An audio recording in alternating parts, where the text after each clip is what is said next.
एक विशाल घने हरे भरे और सुंदर जंगल के बीचों बीच एक चींटी अपना घर बनाकर रहती थी।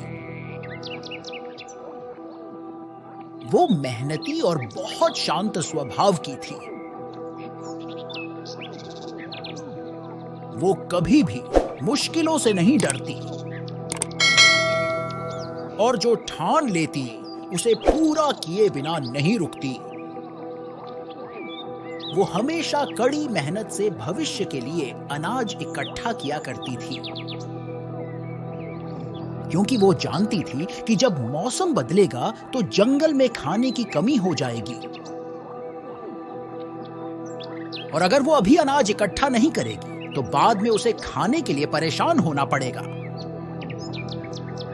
वो अपनी इस दूरदर्शिता और परिश्रम के लिए पूरे जंगल में जानी जाती थी।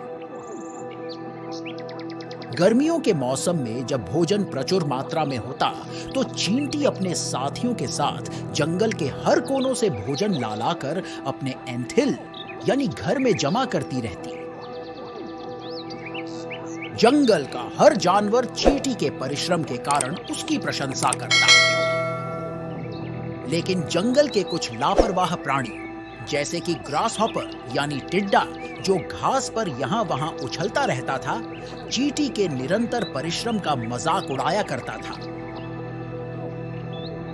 वो कहता कि जब जंगल में इतना भोजन है जो कभी खत्म नहीं होगा तो उसे इतनी मेहनत करके इकट्ठा करने की क्या जरूरत है। चींटी उसकी बातों पर ध्यान नहीं देती और अपने काम में लगी रहती। इस प्रकार समय बीतता रहा और जीवन चलता रहा। मौसम बदलता गया। फिर मौसम आया सर्दियों का। जंगल में पेड़ों के सभी हरे पत्ते भूरे होकर गिरने लगे। जंगल में भोजन का अभाव होने लगा। चींटी निश्चिंत होकर अपने घर पर अपने साथियों के साथ मौसम का आनंद ले रही थी, जबकि जंगल के अन्य जीव जंतु भोजन की तलाश में परेशान हो रहे थे। चींटी ने टिड्डे को भोजन की तलाश में यहां वहां भटकते हुए देखा, किंतु चींटी शांत थी और अपने आप से बहुत संतुष्ट थी। टिड्डा हर तरफ खाने की तलाश में भटका, किंतु निराशा ही हाथ लगी। थक हार कर वो चींटी के पास मदद मांगने पहुंचा और उसे अपनी बुरी हालत के बारे में बताया। चींटी ने बड़े ही प्यार से टिड्डे का अपने घर पर सत्कार किया और भर पेट भोजन करवाया। चींटी के ऐसे व्यवहार से टिड्डे को अपने किए पर बहुत पछतावा हुआ और उसने चींटी से उसका मजाक उड़ाने के लिए माफी मांगी। चींटी ने उससे कहा कि वो उससे नाराज नहीं है और उसे समझाया कि परिश्रम करने में कभी भी संकोच नहीं करना चाहिए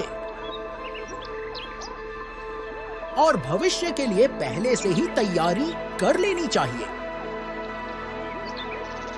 चींटी की विवेकशीलता और तैयारियों को देखकर अन्य जानवरों को भी उसकी दूरदर्शिता के महत्व का एहसास हुआ।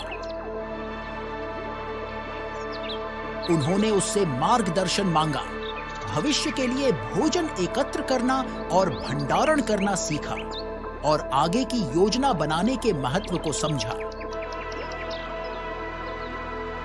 इसलिए हमें भी भविष्य के लिए हमेशा तैयार रहना चाहिए और कभी भी किसी का मजाक नहीं उड़ाना चाहिए।